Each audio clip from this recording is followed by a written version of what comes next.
Halo, apa kabar? Pernah nggak sih lagi pede-pedenya pakai baju hitam, ada serpihan-serpihan putih kecil di bahu yang bikin mood langsung anjlok?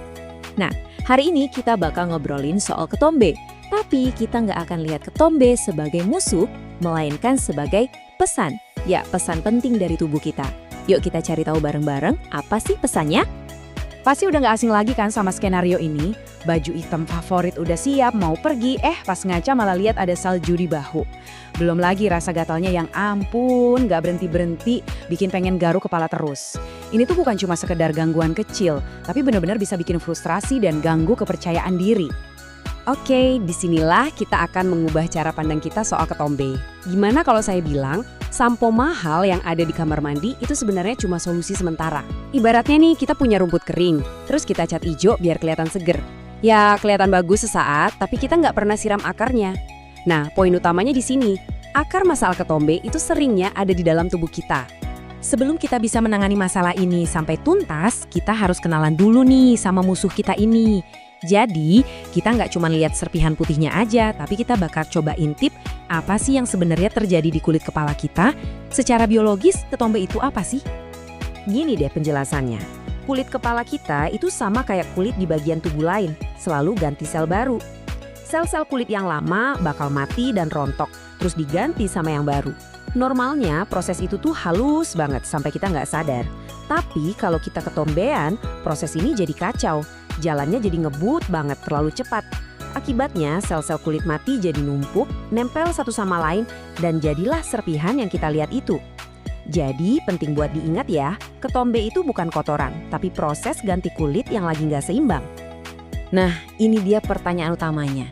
Kalau proses ganti kulit ini terganggu, terus apa dong yang ganggu? Jawabannya ternyata lebih dalam dari sekedar kulit kepalanya kotor. Dan ini inti dari pembahasan kita hari ini. Yuk kita bedah satu-satu faktor pemicunya. Yang seru dari daftar ini adalah semuanya itu saling nyambung. Coba kita lihat. Kulit kepala kering itu nggak cuma karena cuaca, tapi bisa jadi itu cerminan dari tubuh yang dehidrasi atau kurang asupan lemak baik dari dalam. Stres? Wah, stres itu bikin hormon kortisol naik yang bisa memicu produksi minyak berlebih di kulit kepala. Jadinya malah jadi pesta buat jamur penyebab iritasi. Pola makan yang buruk juga sama aja kayak kita bangun rumah tapi batanya kurang bagus ya. Ya kulit kita nggak bakal kuat. Dan kurang minum, udah pasti seluruh kulit kita, termasuk kulit kepala, jadi kering kerontang dari dalam. Semuanya berawal dari internal kan? Memang sih, faktor dari luar juga ada perannya. Udara dingin dan kering, kayak di ruangan ber-AC seharian, atau pas cuaca lagi dingin-dinginnya, itu bisa menyedot kelembapan dari kulit kita. Nah ini bikin kulit kepala yang tadinya udah rentan jadi makin kering dan gampang ngelupas. Jadi ini nunjukin kalau kulit kepala kita itu sensitif banget dan bisa merespons apa yang terjadi di dalam dan di luar tubuh. Kutipan ini bener-bener merangkum semuanya. Coba bayangin, darah kita itu kayak jasa kurir super canggih. Tugasnya nganterin paket-paket nutrisi ke setiap sel di tubuh, termasuk sel kulit kepala. Kalau paket yang dianterin isinya bagus-bagus dan berkualitas, kulit kepala kita pasti sehat. Tapi kalau isi paketnya jelek, kulit kepala jadi salah satu yang pertama kali protes dengan cara ngirimin sinyal bahaya berupa serpihan-serpihan putih itu. Dan ini dia daftar tersangka utama yang sering ada di piring kita. Anggap aja makanan-makanan ini tuh kayak kita ngasih pupuk buat peradangan di dalam tubuh. Gula, gorengan, makanan olahan, itu semua bisa memicu inflamasi. Sementara kopi dan alkohol yang berlebihan bisa ganggu keseimbangan hormon dan bikin tubuh dehidrasi. Jadi, tanpa sadar, mungkin aja kita lagi menyirami masalah ketombe kita setiap hari lewat makanan. Nah, setelah kita tahu semua ini, jadi makin jelas kan kenapa strategi kita selama ini yang cuma ngandelin sampo sering banget gagal buat jangka panjang. Ini tuh kayak pertarungan yang gak seimbang, perawatan dari luar melawan masalah yang akarnya ada di dalam. Yuk kita lihat perbandingannya. Slide ini ngejelasinnya dengan gamblang banget. Pakai sampo anti ketombe itu persis kayak kita ngepel lantai yang basah, tapi keran airnya yang bocor gak kita benerin.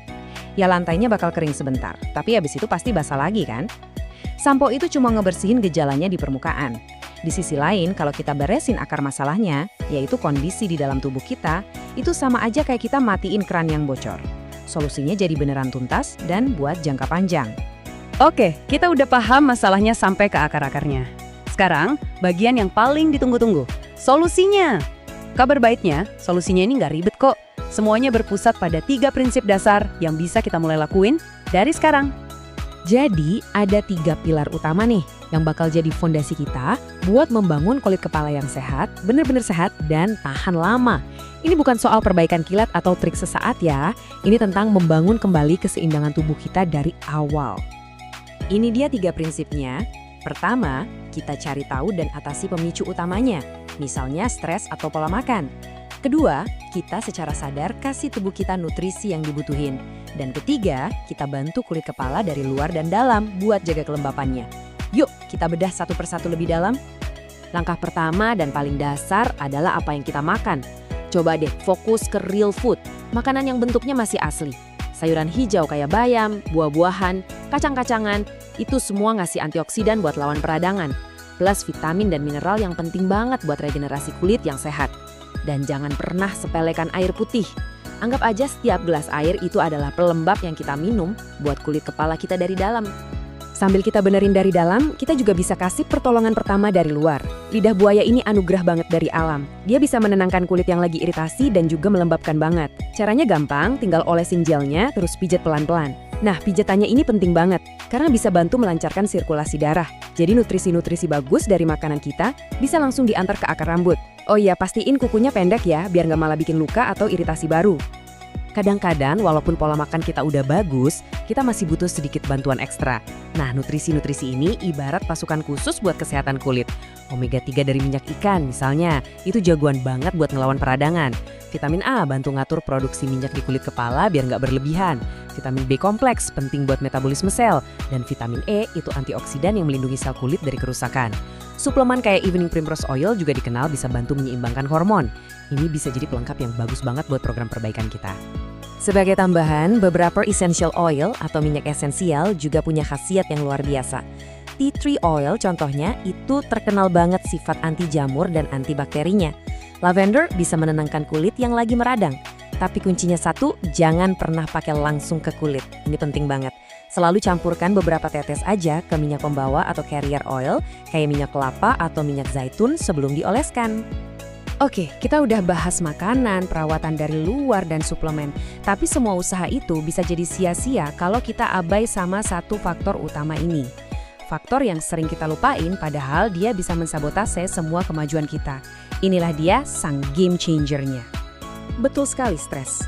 Kita bisa aja punya pola makan paling sehat sedunia, tapi kalau pikiran kita kacau dan tubuh kita terus-terusan dalam mode siaga, proses pemulihan nggak akan berjalan maksimal. Stres yang terus-menerus itu ngebanjirin tubuh kita dengan hormon peradangan, yang ujung-ujungnya balik lagi ke akar masalah ketombe.